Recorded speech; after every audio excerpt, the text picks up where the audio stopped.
Chapter की starting में हमें दिखाते हैं कि उनवल बेक्यूंग से कहता है, अगर ये बात मुझे पहले पता होती तो मैं इस बच्ची को तुरंत मार डालता। ये बात सुनकर आरी काफी कांप रही थी। तभी बेक्यूंग कहता है, अगर ऐसा होता तो अभी तुम वहाँ पर नहीं बैठे होते। अगर उनवल आरी को कुछ करता तो बेक्यूंग भी उसे मार डालता। फिर उनवल कहता है, चिंता मत करो, मैं इसे नहीं मारने वाला, चाहे कोई भी केस क्यों ना हो, लेकिन अब मैं इसका टीचर हूँ। उसके बाद उनवल मुस्कुराने लगता है। तभी बेक्यूंग कहता है, क्या ये कोई धमकी थी? तभी उनवल फिर से कहता है, हाँ तो आप परेशान मत होइए, मुझे आरी पसंद आ गई है। ये बात सुनकर आरी सोचती है, क्या? रुको, अभी इसने क्या कहा? तभी उनवल कहता है, चलो साथ में एक अच्छा टाइम बिताते हैं आरी। अब हमें एक जगह दिखाते हैं जहाँ पर उनवल आरी को पढ़ाने वाला था। उनवल आरी से कहता है, चलो हम लोग पहले पार्ट से स्टार्ट करते हैं। तुम एक लिमिट तक ही दूसरों के आसपास होने का एहसास कर सकती हो, मैंने सही कहा ना? फिर आरी कहती है, नहीं मैं ऐसा नहीं कर सकती। और फिर सोचने लगती है, अगर जाहा को पता चल गया कि मैं ऐसा कर सकती हूँ तो ये मुझे और ज्यादा परेशान करेगा। वो पहले से ही मेरा पीछा करता रहता है। अगर उसे पता चल गया कि मैं उससे बचने के लिए उसकी सेंस को महसूस कर सकती हूँ और उसे महसूस करके उसे इग्नोर कर देती हूँ, तो सही बात ये है कि मैं कुछ भी नहीं जानती। तुम आगे बढ़ो और मुझे सिखाओ। फिर उनवल कहता है, अच्छा तो ये एक इत्तेफाक था कि तुमने मुझे महल में इतना जल्दी ढूंढ लिया, तुम्हें थोड़ा इंटिवेटर होना चाहिए। आरी जहाँ से अपना मुंह छुपाती है और कहती है, हाँ ये एक इत्तेफाक ही था। उनवल मुस्कुराते हुए ये बात जहाँ से कहता है, क्या तुम ये बात सचमुच नहीं जानते थे? आरी उनवल को गुस्से से घूर रही थी और सोच रही थी, अगर तुमने कुछ बोला तो मैं तुम्हें जान से मार डालूंगी। अब नेक्स्ट सीन में हमें दो मछलियाँ दिखाते हैं और उनवल आरी को कुछ समझा रहा था। तुम्हारे सांस लेने का तरीका, मोमेंट की एनर्जी, अपने दिल को महसूस करना, हार्ट बीट को महसूस करना, ये हमें छोटी छोटी बात बता रहे हैं। उनवल आरी को यही सब समझा रहा था। अपनी सारी पावर्स को एक साथ लाओ और उन्हें एक जगह पर इकट्ठा करने की कोशिश करो।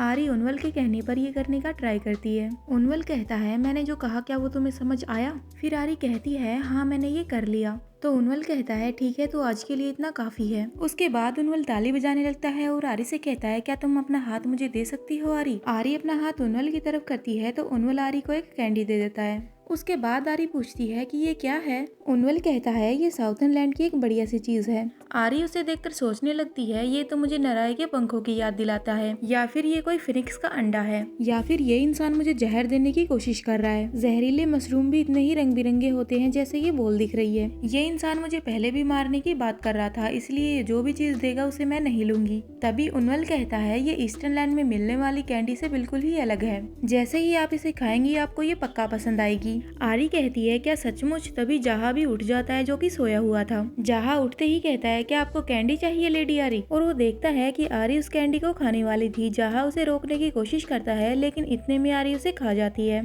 फिर जाहा कहता है, अरे नहीं लेडी आरी, आपको इसे नहीं खाना चाहिए था। नहीं लेडी आरी, इसे मत खाइए, वापस बाहर निकालिए। लेकिन आरी को वो कैंडी काफी अच्छी लगी और आरी सोच रही थी, मैंने अब तक जो भी कैंडी खाई है इसका टेस्ट उन सभी से काफी अलग है। इसे खाकर ऐसा लग रहा है जैसे मैं सच में काफी फ्रेश फ्रूट खा रही हूँ। फिर आरी बोलती है और कहती है, ये काफी टेस्टी है। तो जाहा कहता है, अब आपने इस कैंडी को टेस्ट कर ही लिया है तो आप अब ईस्टर्न लैंड की कोई भी कैंडी को नहीं खाएंगी। लेडी आरी, अब मैं जो कैंडी उन्हें लाकर देता हूँ वो उसे नहीं खाएंगी, क्योंकि जाहा को पता था कि वो कैंडी काफी टेस्टी है। फिर आरी सोचती है, वैसे भी मैंने तुम्हारी लाई हुई कैंडी में से कुछ भी नहीं खाया, उन कैंडीज का टेस्ट खराब था, मैंने वो अयोना को दे दी थी। तभी जाहा रोते हुए कहता है, जब भी लेडी आरी मुझसे कैंडी मांगती थी तो मुझे इतनी खुशी होती थी कि मुझे लगता था मेरा दिल रुक ही जाएगा। अब लेडी आरी मुझसे कैंडी नहीं मांगेंगी, मैं ये सब दोबारा से नहीं देख पाऊंगा। तभी आरी जाहा से कहती है, हाँ तुमने सही कहा। तभी जाहा कहता है, लेडी आरी आप बहुत प्यारी हैं, जब भी आप गुस्सा करती हैं तो भी। तभी आरी सोचती है, जाहा के खिलाफ कोई नहीं जीत सकता, ये दूसरों की बात सुनता ही नहीं है।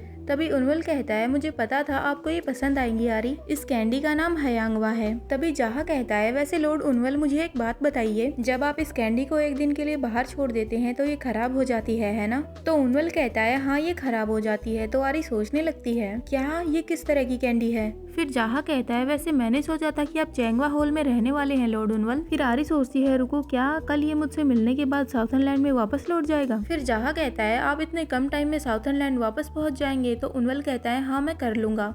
फिर जाहा कहता है, क्या वहाँ पर कुछ हुआ है जो आपको इतनी जल्दी जाना पड़ रहा है? फिर उनवल कहता है, साउथर्न लैंड के लोग काफी जागृत रहने वाले हैं और ऐसा इसलिए भी हो रहा है क्योंकि फिनिक्स उनको अच्छी तरह से संभाल नहीं पा रहे हैं। काश उन लोगों को अच्छी तरह से ट्रेनिंग मिली होती और कोई उन्हें अच्छी तरह से पढ़ा पाता। सभी डिवाइन एनिमल बेक्यूंग की तरह प्रतिभाशाली और पावरफुल नहीं होते हैं। मैं बेक्यूंग और शावा दोनों के लिए ही काफी आभारी हूँ। उसके बाद उनवल आरी से कहता है, क्या तुम एक और हयांगवा टेस्ट करना चाहोगी? आरी कहती है, हाँ। तो उनवल उसे और कैंडीज देता है। आरी उन्हें देखकर कहती है ये मेरे पास जो कैंडी थी उनसे अलग दिख रही है। फिर जहा कहता है ये किसी रीजन की वजह से साउथर्न लैंड की स्पेशल है। फिर आरी सोचती है क्या साउथर्न लैंड, वैसे मैं सोच रही हूँ क्या नराई ठीक होगी। और अब हमें नेक्स्ट सीन में बेक्यूंग का ऑफिस दिखाते हैं, जहाँ पर बेक्यूंग उनवल से कह रहा था क्या तुमने कल साउथर्न लैंड को विजिट किया था। उनवल कहता है हाँ मैंने किया था, वैसे आपको क्या लगता है कि ब्लैक स्पिरिट अभी कहाँ पर छुपी होंगी। आपको कुछ तो पता ही होगा, इसीलिए आपने अरु को साउथर्न लैंड की जांच करने के लिए भेजा है। ब्लैक स्पिरिट के अलावा मैं एक चीज और फील कर पा रहा हूँ कि कोई ना कोई विद्रोह होने वाला है। ये बात सुनकर बेक्यूंग कहता है क्या एक विद्रोह। फिर उनवल कहता है किसी ने नराय के महल में घुसपैठ की, हालांकि मैंने उसे कह दिया है कि कुछ भी नहीं हुआ है। तो बेक्यूंग कहता है और, तो उनवल बोलता है और से आपका क्या मतलब है। फिर बेक्यूंग कहता है अगर आपको लग रहा है कि विद्रोह होने वाला है तो इसमें और भी चीजें होनी चाहिए। विद्रोह का मतलब साउथर्न लैंड के लोग शायद नराय को अपना लीडर नहीं मानते हैं और वो उसे वहाँ से हटाना चाहते हैं। फिर उनवल बताता है मुझे वहाँ पर कुछ ऐसे प्रूफ मिले हैं जिन पर अलग ही तरह के निशान बने हुए हैं। ये विद्रोहियों के प्रतिचिन्ह हो सकते हैं, मतलब उनका सिंबल। साउथर्न लैंड की भूमि पर जल्द ही अराजकता फैलने वाली है, मतलब लड़ाई झगड़ा। और फिर ये जगह ब्लैक स्पिरिट के छुपने के लिए सही जगह बन सकती है। उन्हें अभी भी अपने प्लान्स को कंटिन्यू करना है, लेकिन वो फिलहाल कहीं ना कहीं किसी न किसी जगह पर तो रुके हुए होंगे। वैसे बेक्यूंग आपको क्या लगता है मैं आपको ये सब क्यों बता रहा हूँ। फिर बेक्यूंग कहता है क्योंकि तुम्हारा उन्हें रोकने का कोई इरादा नहीं है। फिर उनवल कहता है हाँ क्योंकि ये इनएविटेबल है, मतलब अनिवार्य है। भले ही मैं इसे रोक दूं या फिर साउथर्न लैंड को कोई नया मालिक मिल जाए, ऐसा होने से वहाँ का कार्यभार काफी कम हो जाएगा, लेकिन टाइम बिल्कुल भी नहीं है। फिर बेक्यूंग कहता है लेकिन कोई तो ये सब में शामिल रहा होगा ना। फिर उनवल कहता है फिलहाल ये सब समझाने का मेरे पास एक ही सही तरीका है, हमें इस सब के पीछे पीछे हुए को ढूंढना ही होगा। उसके बाद उनवल ये भी कहता है आरी और अयोना ने एक ऐसे ब्लैक स्पिरिट को देखा जो खुद से सोच सकती थी और समझ भी सकती थी। कोई ना कोई आदमी उनकी मदद कर रहा है और वो इंसान चारों लैंड्स के मालिक में से कोई एक है। इतना लापरवाह इंसान कौन आपको और मीहो को दोनों को ही नाराज करने की कोशिश कर रहा है। कितना अच्छा होगा अगर ये इंसान बारंग हो, तब मैं कानूनी तौर पर उसे मार सकता हूँ। तभी बेक्यूंग कहता है लेकिन आपने तो कहा था कि जब तक ईरांग बूढ़ा नहीं हो जाता तब तक आप इंतजार करेंगे। फिर उनवल कहता है लेकिन तब तक मेरा पेशेंस खत्म हो जाएगा, उसकी हरकतें ही ऐसी हैं। लेकिन बेक्यूंग सच कहूँ तो उस दिन के बाद तुम काफी बदल गए हो, क्या ये सब आरी की वजह से हो रहा है। फिर बेक्यूंग उनवल को गुस्से से घूरने लगता है तो उनवल कहता है लगता है तुम फिर से पहले जैसे हो गए हो। तो बेक्यूंग कहता है इससे तुम्हारा कोई लेना देना नहीं है। फिर उनवल कहता है वैसे तुम आरी के साथ क्या करने का प्लान बना रहे हो। तुम ये नहीं कह सकते हो कि वो तुम्हारी बेटी है जबकि वो तुम्हारी बेटी है ही नहीं। भले ही आप उसे प्रोटेक्ट करने के लिए ये सब बोल रहे हो, लेकिन आपको क्या लगता है ये बात सही है। फिर बेक्यूंग कहता है तुम बहुत ज्यादा दखल अंदाजी कर रहे हो उनवल। फिर उनवल हंसता है और कहता है क्योंकि मैं आरी का टीचर हूँ, मैं बस इतना कहना चाहता हूँ कि मैं अपनी स्टूडेंट के लिए काफी चिंतित हूँ। तभी बाहर से जहा की आवाज आती है और वो चिल्लाते हुए कहता है लॉर्ड उनवल मैं वो सारा सामान ले आया हूँ जो आपने मुझसे मंगवाया था। उसके बाद जहा कहता है लेकिन लॉर्ड उनवल क्या आप सचमुच आज अपना निरीक्षण शुरू करने जा रहे हैं। फिर उनवल कहता है जहा क्या ये सब पूछने के बजाय तुम्हें ऐसा नहीं लगता कि तुम्हें अपने काम पर वापस लौट जाना चाहिए। फिर जहा सोचने लगता है नहीं, लॉर्ड उनवल एक डिवाइन एनिमल नहीं हो सकते, ये हमेशा इतना काम करते रहते हैं और इनका पूरा ध्यान अपने काम पर ही होता है। ये एक बिल्कुल ही अलग तरीके के जीव हैं। और इसी के साथ ये चैप्टर यहीं पे खत्म होता है। Hope you like this video, bye bye.